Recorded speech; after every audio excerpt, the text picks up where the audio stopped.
Thank you, Madam Chairwoman.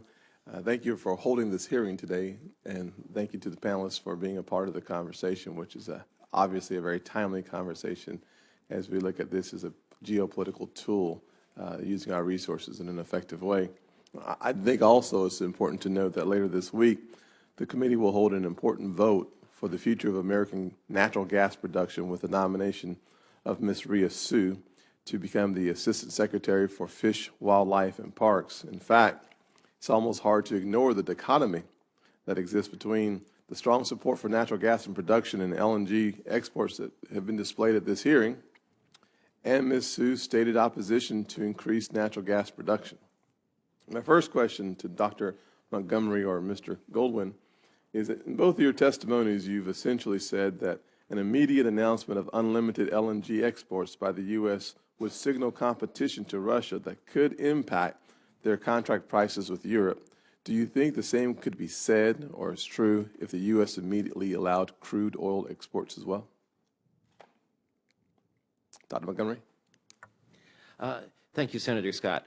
I think that both crude oil exports and natural gas exports can serve to diminish Russia's revenues and therefore would have an effect. I think that it's less a matter of immediacy in terms of crude oil versus natural gas than of magnitude. I think in both cases, the importance of the announcement is that it establishes expectations over the longer term, as Mr. Goldwyn was saying, about what terms natural gas will be available over the long-term contracts that people are now signing. And over that term, we can look at pretty substantial LNG exports being possible and having substantial effect on Russia. At this point, our issue with crude oil exports appears to be more one of the mismatch between the light crudes that we're producing and our complex refineries. I'm not sure whether, and so I think an announcement of crude oil exports,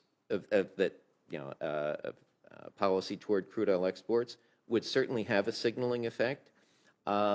We're just starting to work on the subject to try to understand how large a magnitude that might have. It has to go in the right direction. If we allow crude oil exports, it will mean more crude production in the United States. If there's more crude production in the United States, that tips the balance, more supply, less demand, lower world oil prices. That has benefits in many ways in depriving strategic rivals and clearly declared enemies of revenues. Yeah, it's a consistent formula that produces a consistent result, it seems. Mr. Goldwyn? Yes, I'd agree with Dr. Montgomery. Directionally, the more we export crude oil or condensate, we will increase global supply and put pressure, particularly on Brent prices, and that's what a lot of Russian crudes are priced to.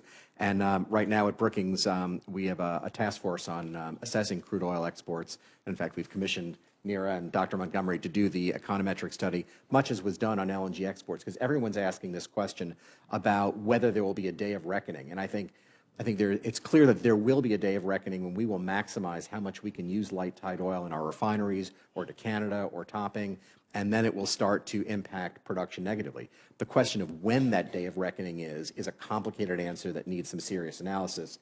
And we hope by June that we'll have that study from NERA and a Brookings task force report to address exactly that question. I only have about a minute left, so I'll skip to my last question for Dr. Montgomery. Would you call natural gas production the single greatest threat to the ecological integrity of the West?